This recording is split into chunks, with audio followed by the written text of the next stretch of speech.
Yeah, no worries. Hey Dave, I think we got something. Bravo Tower, line up runway 26. Line up only 26 for Everbo. Alright, if you guys need us over that fire, no problem. I'm on it. Pilot will advise ETA. Okay, go tell Spirit Tower, squawk at runway 26, the winds are 26 over 18, gusting 22. Heading 350 assigned. As soon as we are on site, I'm updating and advising the crew as we speak. We're gonna go to the new fire and just gonna take a heading here. Okay. Yeah, it's airborne. So, I'm advising the crew of mission update right away here. And looks like I already got the perimeter loaded into my iPad, so that looks good. Thanks. It's probably gonna be a left turn northbound.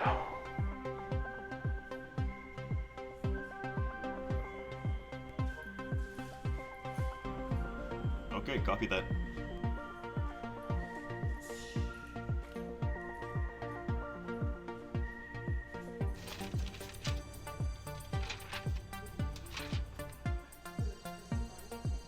Setting it off for the winds are 260, 17, gusting 23, clear to land runway 26.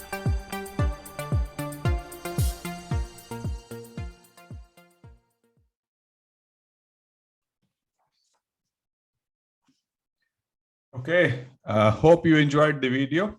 Now, I would like to introduce two members of the VeriMap flight crew. You will probably recognize one of them from the video. These gentlemen are the GIS experts. They fly in the plane over massive wildfires at night and mapping them. Then they send that data to incident command leaders on the ground. Ladies and gentlemen, Cameron Pierce and Corey Hughes with VeriMap Calgary. Unmute Hello. yourself, please. Yeah, Cameron, you're muted. My name is Corey Hughes. I recently graduated from the University of Calgary from their MGIS program. And there I specialized in thermal urban remote sensing. So the skills were very translatable to rural wildfires and the GIS capabilities of VeriMap. Checking 1, 2. Yeah, we can hear you. Hey, sorry about that, guys. My name is Cameron. I've got a certificate in Geographic Information Systems, and I'm a level 1 thermographer. I'm the chief systems operator for VeriMap, which basically means I'm the guy in the back of the plane with the computer and the camera. And it's been with VeriMap for about 3 years now, and a couple of fire seasons. It's been an adventure. And really looking forward to improving the systems and what we do. All right, so the image you're seeing on the left there, that's our office in the sky. So we call it. It's the Cessna 303 Crusader. And there's a thermal and color sensor attached to the bottom of the hull. So as you see in the middle image there, there's a spy hole cut in the hull of the plane. And that's where the sensor kind of peeks through as we're flying. So on the right is an example of how thick the smoke can get, and the thermal bands can actually see through the smoke. So it's better than just relying on the visual eye.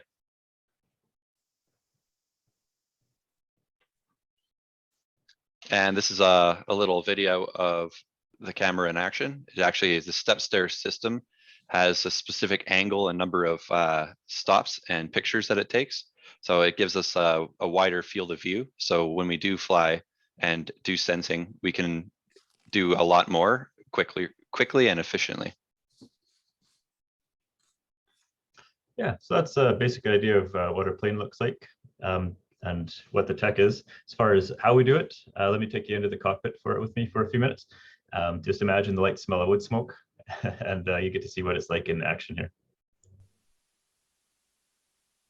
Good evening, everyone. Welcome again to VeriMap. 16,000 feet cruising over the high-level fire. We are mapping again tonight. Beautiful, long-lasting sunset.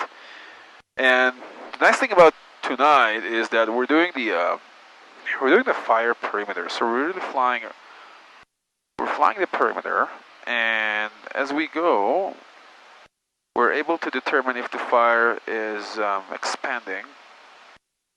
because we are getting real-time reading in the back, and I will hand the camera back to Cameron. Good evening, Cameron. Good evening, Amir. What are we seeing, man? Well, we've got some real-time photography going on in the infrared range band.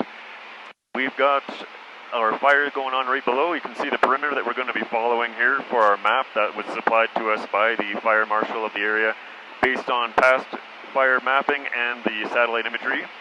I'm going to just zoom in a little bit here, and you can see some live fire happening right underneath us right now. So that's showing up yellow is the lake. That's just showing up some warm. But if, right on the edges here, it's got a couple points of red, which is representing fire. That's pretty hot. So as you can see, it's kind of hard to determine what's fire and what's not unless it's really blazing hot. We happen to have a computer algorithm that is way simpler and way faster to send data right to the ground really easily. This is the show markers we have. These are all the little hot spots of the fire right now. So as you can see, there's a little bit further over to the west of our perimeter. So we will be flying a little bit on the west side of the perimeter just so that we can catch those extensions of the fire. Sorry, what about the color? So you can set up your threshold, right? I can set up the threshold. That's more of an advanced topic, I'd say. I can show you just the reds of the fire. I can manipulate the colors of the map to show me what's warm, what's hot, what's not, and I can change those parameters however I see fit for whatever part of the fire I'm over. So right now, I'm just like, there you go. You can see some pretty hot stuff there. And so there we have it. If you want to zoom in there, I can just zoom in a little bit more. We are going over some live fire. That's happening right below us. There's the markers. It's picking up all of our spots. So I have a very few markers put up right now. I have a threshold of about every 25 meters, 50 to 25 meters. It's doing a spot. I can do it to every single meter, but that would just kind of overwhelm my system to start off with. It's unnecessary data for what we're doing at the moment. So yeah, that's your perimeter. You can also see where I've been as I'm going, and that's how we'll probably end it up here. You can see how far we've been going. Thank you very much. Thanks, man, and we'll talk to you guys later. Yeah, so that's right as we're flying. By the way, if there are any questions or any comments as we're doing this presentation, please just put them into the chat and we'll look at them as they come in. We are all about improving what we've got going on here and just seeing how we can collaborate. So as we're flying, as I was saying in the video, we're picking up thermal imagery. We have a long wave thermal camera, and there's an algorithm processing at the same time. So the long wave camera is picking up that gray imagery in the background. That's thermally calibrated. And then the algorithm is popping out blue, yellow, and red markers on top of that, where it decides that there is a fire. So it decides it based on the parameters that we give it, what's hot, what's not. We're processing this data right on board and can sometimes even map it and deliver it from on board. These spots can be delivered in KML format, can go into Avenza maps, QGIS, any GIS software. The ranking of the hotspots is like red is definitely hottest, blue is the coolest. That's not to say that it's a cold fire, it's just to say that it's not as intense as, say, right on the leading edge of the fire, which is going to be blazing hot. So if there's something like a canopy of trees, say in the forest fire, the look angle of our camera, being able to look back and forth, will be able to look sideways in past the canopy, and has about a 20 or 30% overlap between flight lines, that we get a lot of repeat hotspots that are all consolidated into single spots that pop up here. So each spot gets multiple hits. That really helps. But from this, you can't really see the extent of the fire. You have to like wait until we're finished the whole fire, and then you get something like this. So this is the entire fire, and what you can see is like this is, you know, thousands of points, and it's made from a mosaic of tens of thousands of images. So this is about a 20-kilometer wide fire, and the hottest part, as you can see, is right in the bottom east there. No, wrong one. So this would be the leading edge of the fire, possibly a fire run, and that would be perhaps where people might want to deploy their resources or be more attentive of, because the hotter it is, the more likely it is to expand or be changing up. So it's 36 square kilometers there.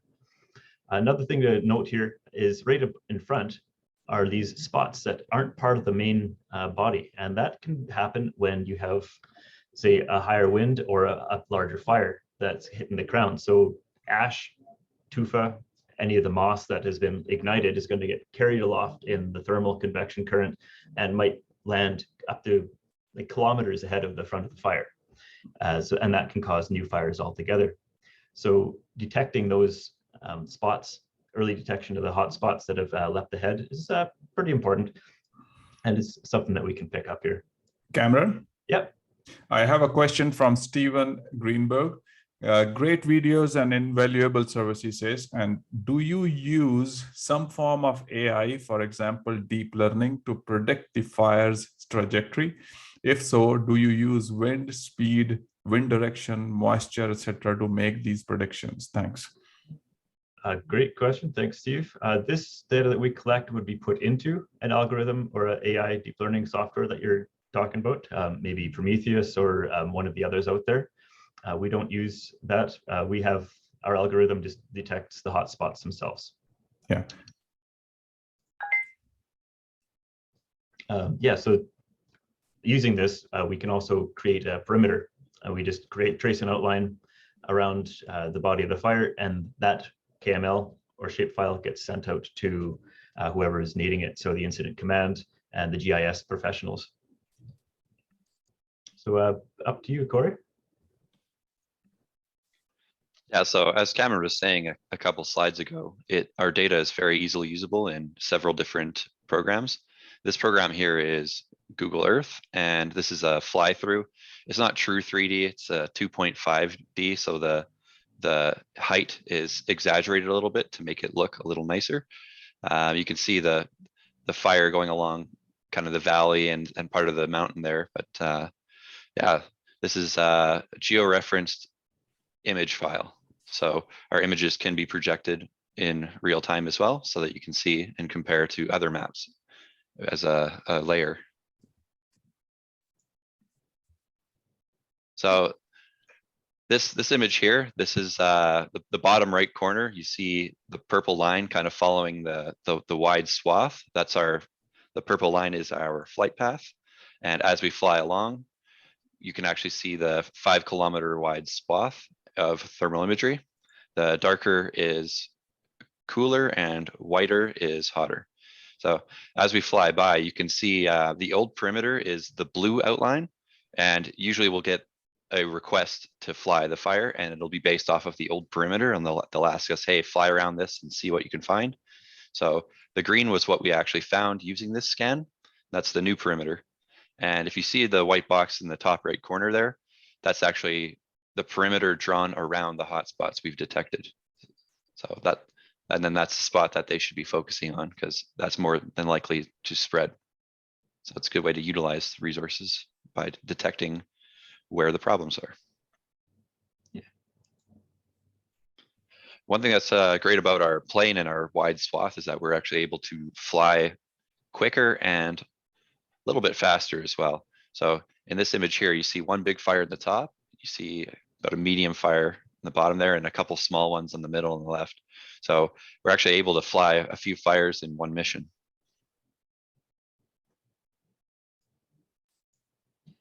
Yeah, so a few fires a mission. Our record so far is 14 fires in a single night that we've flown and delivered. So with so many fires, though, you'd think that there must be other methods to detect fires, and there are, of course. Satellites being the major one. You've got the VIRS, MODIS. Canada is actually developing its own fire satellite that should be launched pretty soon here. And it's great. Like, satellite imagery is fantastic for that. The thermal band can pick up fairly large fires, and that's the key, is that if there happens to be, say, a weather system, clouds in the way between space and the ground, thermal imagery is not, you can't pick up anything that's any thermal imagery. That and the fire itself has to be large enough and hot enough to be picked up from space. So early detection, kind of a big thing. You want to get it before it gets too big. Cameron? Yeah. You're talking about early detection, and there's a follow-up question from Stephen Greenberg again. Yeah. He says, do you think that your data could also be used to help local residents prepare for evacuation? I used to do this several years ago for Northern California wildfires. Many in my community in Lake County found this very useful. The data were often an hour to several hours old, so wonder whether the real-time data could be more useful for evaluating whether evacuation orders should be issued by the local law enforcement. Thank you. Another great question. So it depends on the local law enforcement or whoever is hiring the camera to fly and how many times they want to fly it. Absolutely, it would be of great importance and useful to see the expansion of the fire, because we can fly 5 hours at a time and monitor that, and this is in a single gas tank. So if we're seeing the fire expand over those 5 hours and in what direction it's changing, it can be day or night. We can fly during the day, fly during the night. It's more sensitive during the night, but if this is an active moving fire, during the day is just as good. So yes, if it's our data as it's available, if it's being requested, would be a great help. So hopefully that answers the question. Yeah, and you talked about early detection, and I think that's related to it, I assume. Early detection, maybe, like if there is some hot spots, if the fire is spotting ahead of the head of the fire, that could be quite useful. The early detection, if the fire is approaching a community, often there's a fire smart safety plan in place that has already, yeah, it would be useful. Let me get into some more early detection stuff. I actually have a slide on that. Like in this slide, these are all spots from the MODIS and VIRS satellite. So lots of little hot spots, but say like there's a lightning storm, you have lightning, thunderstorm, each one of those lightning strikes that is hitting the ground could potentially, if it's over a forest, create a forest fire. So you wait until the rain has dried off a little bit, then you send out a plane like ours. And a lot of the time people are sending out planes that look for smoke. You have an observer and you just waiting for a plume of smoke. You want to sometimes get the fire before that. So we have a whole list of all the lightning strikes that have happened in a certain time, and we can fly over top and just kind of grab those. Satellite data can be a little bit too coarse though for really detecting the fires from space. Let me show you.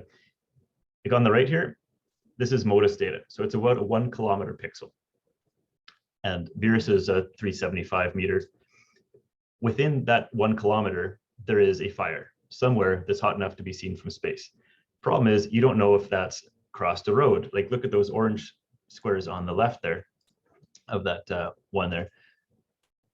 Within that 1 kilometer, the fire could be across any one of those natural boundaries: river, road, train line. Compare that to more of the Verimap style. When you're in an aerial, like a plane, you're getting a lot more resolution there. So you can really see whether or not it's across the river, across the road. Pretty important. So we can pick up about a 6-inch hotspot. We've also picked up like charcoal briquettes from up to 10,000 feet in the air if it's in an open field. And it's pretty good, about 1,000 times finer resolution than some satellites. All right, so this slide actually helps to answer Stephen Greenberg's second question there. So we can actually run multiple flights on the same fire. This is an example of that, but this is over a period of 4 weeks.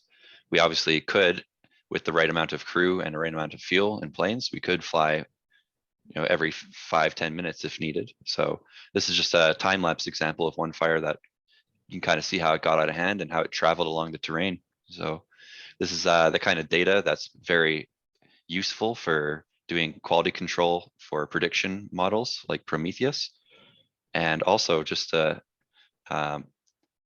serve as a lesson to teach people that these fires get out of hand pretty quick. So it's good to get them early and prevent this kind of damage.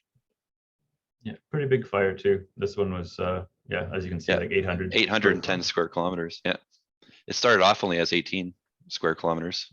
That's 4-week period. We did about 6 or 7 scans for this fire. Okay, so this is from the 2021 fire mapping season that Verimap did. This is just the BC fires here, but there's about 150 fires that we or missions that we flew and fires that we scanned. And as you can see here, the polygons that have colors within them, those are obviously fires that have grown and spread as we keep doing more scans. So there's a handful of really big ones, but you see some of the smaller ones that kind of just get either put out by naturally or combated effectively to battle the spread. So we can tackle many fires at once. And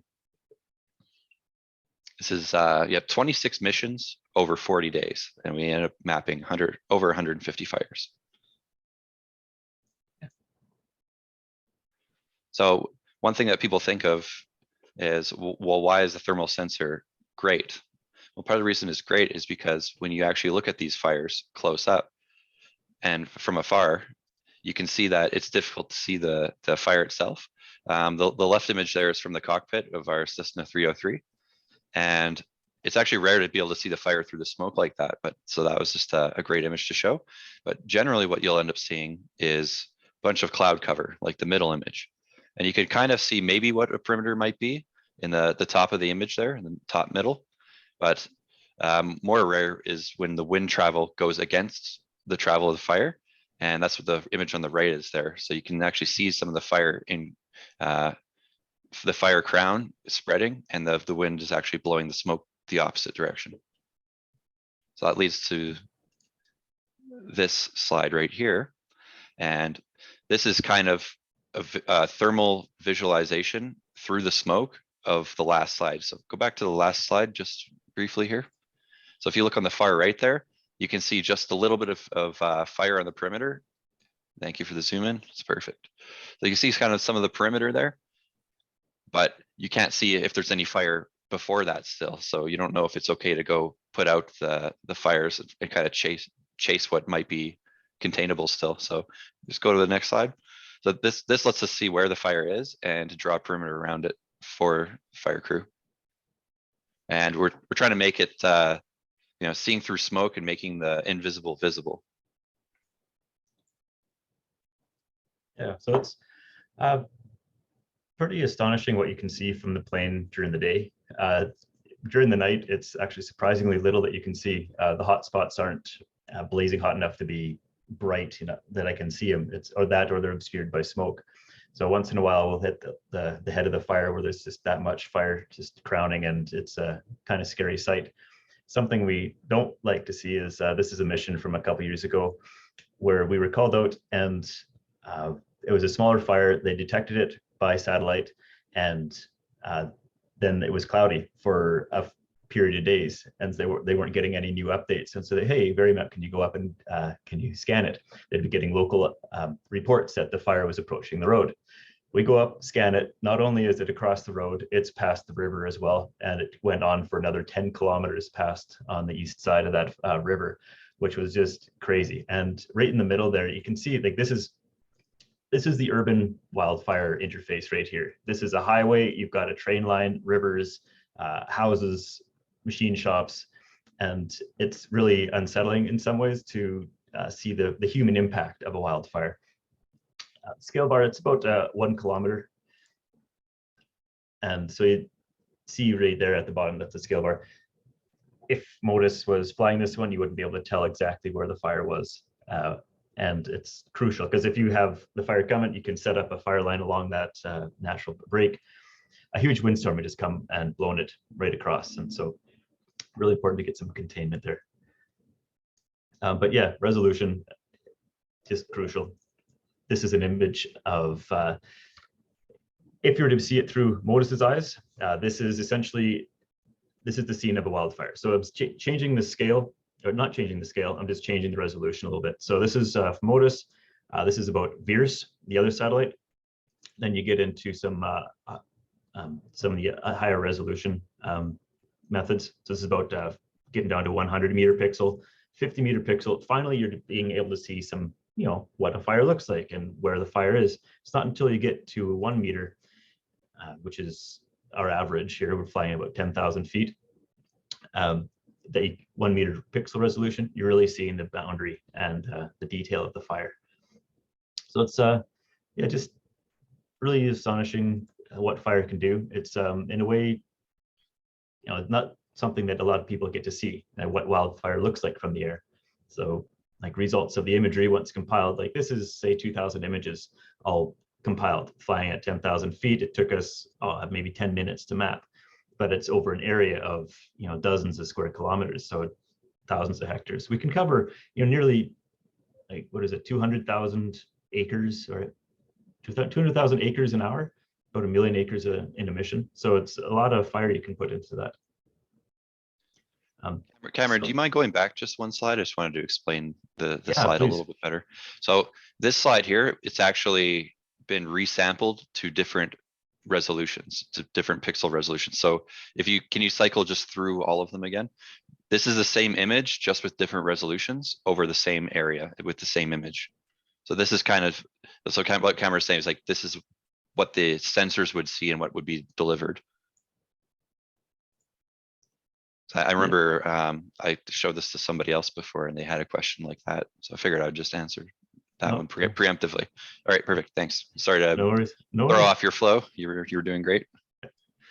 So the thermal imagery gets, like, you can't see thermal obviously, but you can resample it and you can apply a false color image to it. So in this case, gray is cool, red is hot, and it helps find out where the fire is. If you didn't put that false color in, it would all be white and gray, a little more difficult to see. Well, actually, I had something on this one here. There was on the west side here. So that little black dot on the, those black dots right in the center, and on the west edge, those are metal roofs of houses. So you can just really see the fire approaching the lake and residences. But yeah, all this data gets put down into the government. They distribute it as they see fit. It's rate 7 o'clock in the morning. Fire crews are getting this data and are able to act on it. What exactly they do with the data, we have a little better idea now, but we're always open to what do you do with data once you get it? What's effective for you? What can you use, and how can we better change or distribute the data? So anything like that, please pipe up in the chat. It'd be great. One thing that's really good too is that we can change. Could you go back just one slide to the thermal again? So this coloration here, it's using the digital number or the brightness values of our sensor. So we can actually adjust the threshold of what it detects as a hotspot to any value we would like. So we actually proved that we can fly over livestock and pinpoint livestock heat signatures. So if they were wondering, hey, where should we protect? If we fly over and we detect some of these livestock areas, we could say, well, maybe they should evacuate this. And those are some other uses that are underutilized that we've thought of. Yeah, really picks up water, changes in temperature. So flood mapping and livestock comes up really well. Yeah, that's it for us. Thanks very much. Sandeep, back to you, or Al. Yeah. So do you? I would request everyone to ask questions, and I think Zermina has a question here, and its question is: just want to know which program is used to show and map these fires. Yeah, if you allow, may I ask myself? Okay. Yeah. Go ahead. Yeah, I was just wondering that the imageries that you have just shown, where you can, where you're showing the extent of fire spread as well, and different types of fires as well, which are low in intensity and some are very high in intensity. So I just wanted to know, are these imageries taken from NASA or any other website, or is there any program that has been done to like map up all these fires? Program. Not that I'm aware of. All this imagery is our own, taken from our plane, and like sometimes if we don't have satellite imagery, we'll borrow or reference Google and just have to have a base map. But maybe I'm not understanding the question. Corey, did you have any comment on that? Yes, could you rephrase the question perhaps? The program means, let me make it more specific. I mean, the program means that there is a data available of the fires on NASA and GFD of all over the world.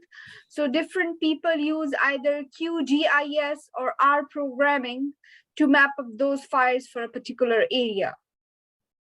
Yeah, we use ArcPro and QGIS for ours, as well as Mosaic Maker is our own program which does the mosaicing of the thermal imagery as well as the detection. We developed that ourselves with our friends here. Yeah. It is available. Some of this imagery can be available through if you contact the governments. Like our imagery, we can't share except for specific ones because we're under contract to the Alberta government and the BC government, so we can't share their fires. However, we can share fires that we've flown on our own. So if you would like specific data or sample data, please let us know and we can share that with you. Okay. Yes. I just want to add, sometimes the data is not openly available because there could be an investigation for arson. So if that's the case, they can't release any evidence or any, it's sensitive data. So they ended up keeping it private for the most part. So there are some that we can, but for the most part, we have to wait for them to give us the okay. Stephen, would you like to unmute yourself and ask these questions yourself so that we can have more? Can you hear me okay? Yeah, I see you. Okay, thank you so much. Your presentation is awesome and the work you do is really important. There are two applications that I see for Veramap. One is guiding firefighters to the places that are most urgently in need of their resources. I know this from having worked with Tim Ball of Fireball many years ago when I was engaged with him and a UC Berkeley group. Often it's chaos on the ground in a major wildfire that's moving very fast. And so having access to your data can actually allow firefighters to redeploy quickly in order to try to stop the spread of the fire before it's too late. The other often unrecognized use of your data is evacuation preparedness. And it's because in order to effectively fight wildfire, people need to clear out, because any civilians in the area where wildfires are raging and where firefighters are trying to get in interfere with the firefighting battles. And so the sooner people are evacuated, the more likely that firefighters will be able to mount an effective defense. That's for sure. Yeah, thank you very much. Thanks, Stephen. There's a comment earlier, I believe it was from Scott, and he said that yeah, this particular slide here shows the predictability of fires, and they are predictable, and there are algorithms and AI going into this. There's already been a lot of resources put into a program called Prometheus, and it helps predict where the fires are going to spread next. There is more data that could be added to this algorithm to improve the accuracy. So thanks for that comment, Scott. And you provide that data. What you're saying is you can provide that data, and Yeah. Which is much better and much clearer than the satellites. Yeah, and it's good for accuracy assessment too, so they can compare what the actual scans are and how they changed over time to what their predictive change models were. So it acts kind of as a corrective tool for the data we can provide them.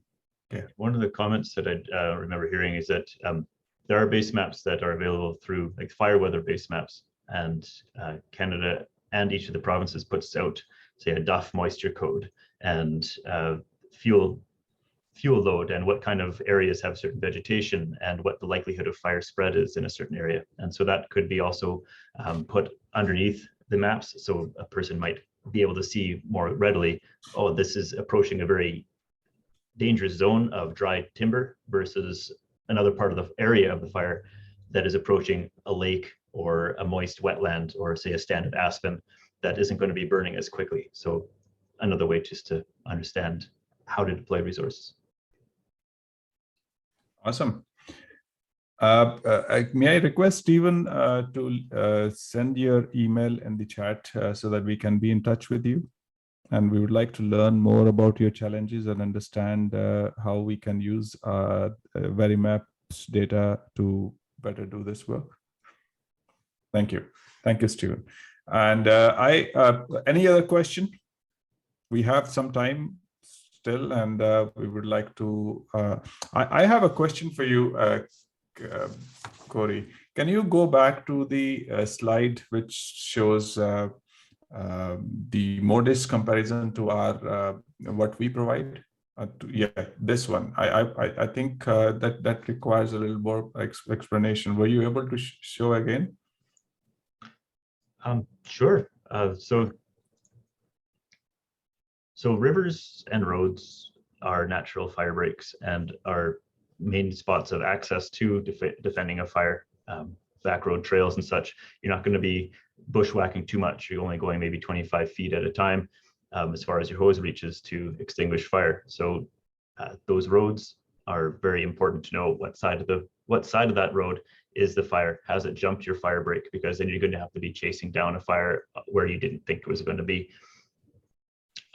The image on the right is, yeah, about 1 kilometer size pixels, and which is great. I mean, I use MODIS and VIRS data when we map.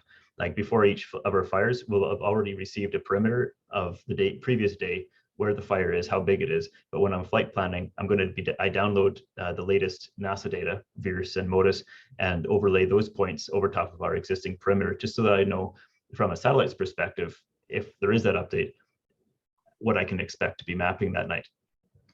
As far as resolution though, I'll still be able to create a much finer perimeter than I could say if I was to scan around these orange squares. Instead of scanning much finer points, I would be able to tell you what side of the road it's on, if it's closer to town, not the fire somewhere in the town, or is it against the side of the town. That's a pretty big difference. And Cameron, another good thing to note here is that the repeat cycle of these satellites can be, twice a day or once every 2 days kind of thing, depending on which satellite you're looking at. So we can fly whenever they want us to fly, so they get the most up-to-date data with the best resolution. Yeah. Corey, there's another question, says, could you please tell a little bit more about Verimap? Corey, do you want to take that? I'll do my best. So I've been with Verimap since October, so just under a year now. So Verimap has been around for over 20 years, and they've been developing thermal technologies on aerial vehicles for quite some time. And it's been some ups and downs, but we're doing very well right now. And as you can see, we've looked into lots of different sensors. We have a lot of different things and ideas on the run. But right now, the fire mapping and the thermal sensor with the color is the one we're going with right now. And it's showing us the most results. It's a smaller company right now, and it was founded by David Stonehouse and a few other investors that are on the call as well. Hi, Dale. And yeah, right now we're flying with 1 plane, and we're looking to expand. We've definitely got, sorry, I'm just looking at the sensor right now. Yeah, so we operate out of Alberta, and we can fly to any country we want. We've looked into projects in Europe and some in Australia. And that's just kind of a way to splash into the off season, because during the winter, obviously there's not a lot of fires. So what do you do at that point, right? So currently this winter, we were doing a lot of R&D and looking into other methods we could do, which is actually part of the reason why these seminars came about. Okay. And would you want to add anything, Cameron, that maybe I missed? I think you covered it really well. Verimap is available on CIFSI. We're registered in Alberta, contracted to them, but and because of that, we are available internationally, like Corey was saying. We had a call down to Bolivia last year to help with Amazon fires. And actually, by the time we got prepped, it wasn't that long, like a couple of days later, a massive rainstorm had come through and just totally inundated the fires, negating the need for us to go down there. We offer aerial imaging as well in the color band, not just the thermal. And we are looking into 3D mapping, been doing a little bit of that, flight line following. So power lines, pipelines, anything that you need a wide area covered. That's our specialty, is like wide area covered quickly and economically. You get one plane covering massive areas with this wide sweeping camera, and you get delivery fairly quickly. So that's our specialty. Yeah, and I'm just going to add one more thing too. We can also do flood mapping. So water has a very uniform thermal signature, so it's actually easy to isolate water in certain scenes. So that's actually, we looked at the floods that were happening in BC this spring, or actually it was kind of for us still winter, I suppose, in Calgary, but for them it was spring-like weather conditions. But yeah. So if I can summarize in one way, so you're saying is that you Verimap deals with before, during, and after the fire, and also and for fire-related stuff, and then you also do flood mapping, right? Okay. Yep, that's pretty much right. Great. And then the other question I have is, how long after you fly a fire is the data available? That's a beautiful question, Scott. Thank you. Well, it can be available actually before we land. So we have Real onboard time. internet. Yeah, we have onboard internet on the Cessna, and we can send the text file or the point file down to the ground crew, as well as the thermal mosaic tiles. And the tiles have to be processed and stitched into one image after, but for the most part, all the hard work is done before we land.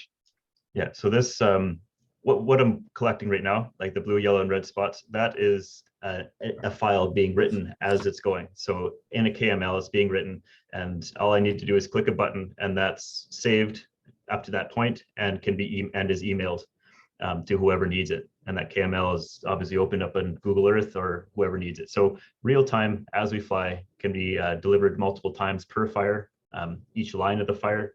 And then, like Corey said, the imagery is a little bit behind, but the hotspots and say the perimeter is instant. Does that answer your question, Scott, or would you like to unmute yourself and introduce to the group, maybe because you seem to have experience in wildfire mapping, right? Wildfire, would you like to unmute yourself and join? Yeah, I was looking at it, and I'm a structure firefighter or municipal firefighter, and responded to wildland firefighters or wildland fires. And it gets frustrating when you initially respond and all you can see is smoke. You know the wind is blowing, you know the fire is going. Now this data is not going to be available that quick, but if the fire is something that you can't get a hold of and you know it's growing and it's going to be a multi-day event, this data would be invaluable because you can predict where things are going to go and what's going to happen from there. And that's where, like, once it's requested, I know it's not going to happen instantaneously, but within a few hours, I'm guessing, if everything was to work out well, then a person would be able to start taking a look at and planning what's going to happen tomorrow, kind of thing, so that you can set up and determine whether you need more resources, which you probably would, but then you can determine what you needed for resources and where to place them, and evacuations and everything else as well, what you're going to need to do and or potentially need to do, because the weather can change and be in your benefit as well. Exactly. So like regions, counties, municipalities, each can request us. It's open. It's not like prevented by SIFC to be hired out, but to anybody else. Sometimes SIFC will only ask us out to larger fires because they're not interested in us doing smaller ones. So if you or you know anybody who needs fire mapping done because of that that problem happening, that you need something really quick, we're deployable very quickly. And yeah, just call us up and we can arrange some funding. Yeah. Thank you, Scott. And can you also leave your email address in the chat if possible, and then we can be in touch with you for more questions. Is there any other question from the group? No.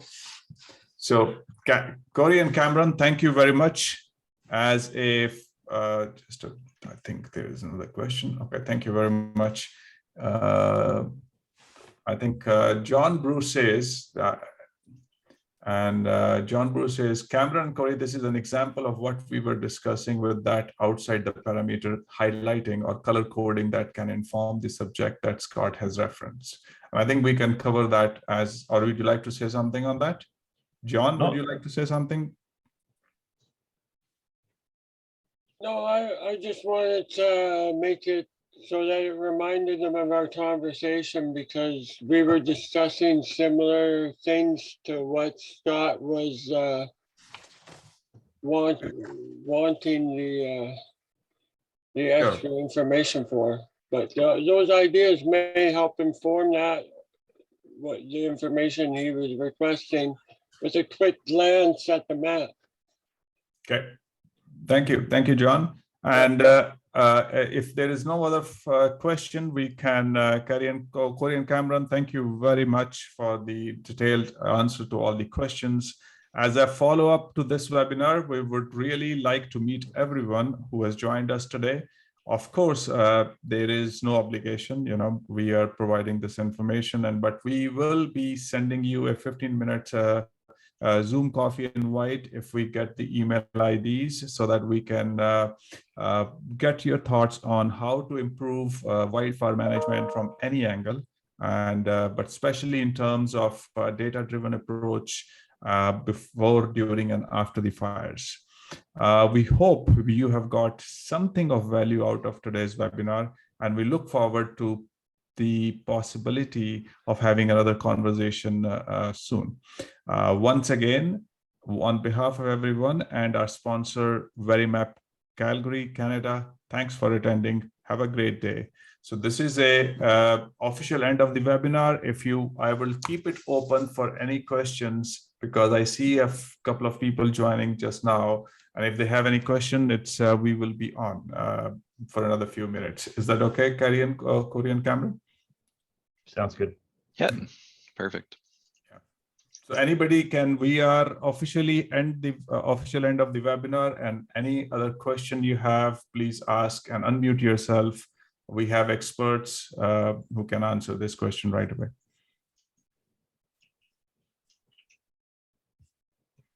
And if there is no other question, we can close down, and I will send the webinar recording and also post it on our LinkedIn channel, LinkedIn post and Facebook posts. Thank you very much. We can end. Yeah, thanks everybody. I hope you have a great day.